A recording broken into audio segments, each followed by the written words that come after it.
ನಮಸ್ತೆ ವೀಕ್ಷಕರೇ, ನೀವು ನೋಡ್ತಾ ಇದ್ದೀರಾ ಪ್ರಜಾ ಫ್ಲಾಶ್ 10. ನಾನು ಮೀರಾ. ಈಗ ನೋಡೋಣ ಇವತ್ತಿನ ಹೈಲೈಟ್ಸ್.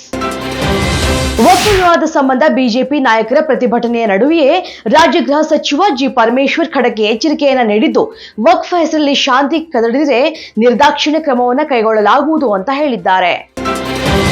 ಮೈಸೂರು ನಗರಗಳ ಸುತ್ತ ಭೂ ಮಾಫಿಯಾದವರು ರೈತರನ್ನ ಒಕ್ಕಲೆಬ್ಬಿಸ್ತಾ ಇರುವುದರ ವಿರುದ್ಧ 50 ವರ್ಷಗಳಿಂದ ಕೃಷಿ ಚಟುವಟಿಕೆ ನಡೆಸ್ತಾ ಇದ್ದರೂ ಸಾಗುವಳಿ ಪತ್ರ ಕೊಡದೆ ಸರ್ಕಾರ ವಿಳಂಬ ಧೋರಣೆ ತಳೆದಿರುವುದನ್ನ ಖಂಡಿಸಿ ಹಾಗೂ ಕೂಡಲೇ ಕ್ರಮ ಕೈಗೊಳ್ಳುವಂತೆ ಒತ್ತಾಯಿಸಿ ಹೋರಾಟವನ್ನು ನಡೆಸೋದಕ್ಕೆ ತೀರ್ಮಾನಿಸಲಾಯಿತು.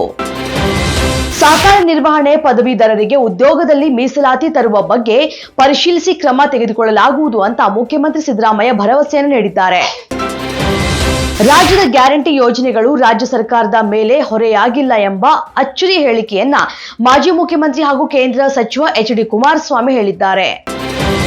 ರಾಯಚೂರಿನಲ್ಲಿ ಒಂದು ಕೋಣೆಗೆ 12 ಪ್ರಶ್ನೆ ಪತ್ರಿಕೆ, 24 ಅಭ್ಯರ್ಥಿಗಳು ಪಿಡಿಒ ಪರೀಕ್ಷೆಯಲ್ಲಿ ಕೆಪಿಎಸ್ಸಿ ಮತ್ತೆ ಎಡವಟ್ಟು. ಮ್ಯಾನೇಜ್ಮೆಂಟ್ ಸ್ಕೂಲ್ಗಳಲ್ಲಿ ಕಲಿತವರನ್ನ ಐಎಎಸ್ ಐಪಿಎಸ್ ಹುದ್ದೆಗೆ ನೇಮಿಸಲಿ ಇನ್ಫೋಸಿಸ್ ನಾರಾಯಣಮೂರ್ತಿ ಸಲಹೆ. ಮಹಾರಾಷ್ಟ್ರದಲ್ಲಿ ಕಾಂಗ್ರೆಸ್ ಸರ್ಕಾರ ಅಧಿಕಾರಕ್ಕೆ ಬಂದ ಬಳಿಕ ಮುಸ್ಲಿಮರಿಗೆ ಮೀಸಲು ನೀಡುವ ಬಗ್ಗೆ ಚರ್ಚೆ ಮಾಡ್ತೇವೆ ಅಂತ ತೆಲಂಗಾಣ ಸಿಎಂ ರೇವಂತ್ ರೆಡ್ಡಿ ಹೇಳಿದ್ದಾರೆ. ಆಫ್ರಿಕಾ ಖಂಡದ ನೈಜೀರಿಯಾ ಭೇಟಿಯ ಬಳಿಕ ಪ್ರಧಾನಮಂತ್ರಿ ನರೇಂದ್ರ ಮೋದಿ ಅವರು G20 ನಾಯಕರ ಶೃಂಗಸಭೆಯಲ್ಲಿ ಪಾಲ್ಗೊಳ್ಳೋದಕ್ಕೆ ಬ್ರೆಜಿಲ್ನ ರಿಯೋ ಡಿ ಜನೈರೋಗೆ ಭೇಟಿಯನ್ನ ನೀಡಿದ್ದಾರೆ.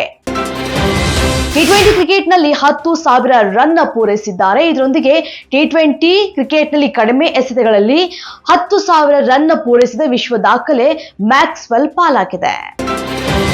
ಹೊಂಬಾಳೆ ಫಿಲ್ಮ್ಸ್ ಲಾಂಛನದಲ್ಲಿ ಮೂಡಿ ಬರ್ತಾ ಇರುವಂತಹ ಕಾಂತಾರ ಚಾಪ್ಟರ್ 1 ಸಿನಿಮಾ ಈಗ ಬಿಗ್ ಬ್ರೇಕಿಂಗ್ ಸುದ್ದಿಯ ಜೊತೆಗೆ ಆಗಮಿಸಿದೆ. ಈಗಾಗಲೇ ಶೂಟಿಂಗ್ ಹಂತದಲ್ಲಿರುವಂತಹ ಈ ಸಿನಿಮಾದ ಬಿಡುಗಡೆಯ ದಿನಾಂಕ ರಿವೀಲ್ ಆಗಿದೆ. 2025 ಅಕ್ಟೋಬರ್ 2 ಗಾಂಧಿ ಜಯಂತಿ ದಿನದಂದು ಕಾಂತಾರ ಚಾಪ್ಟರ್ 1 ಪ್ಯಾನ್ ಇಂಡಿಯಾ ಮಟ್ಟದಲ್ಲಿ ಬಿಡುಗಡೆ ಆಗಲಿದೆ.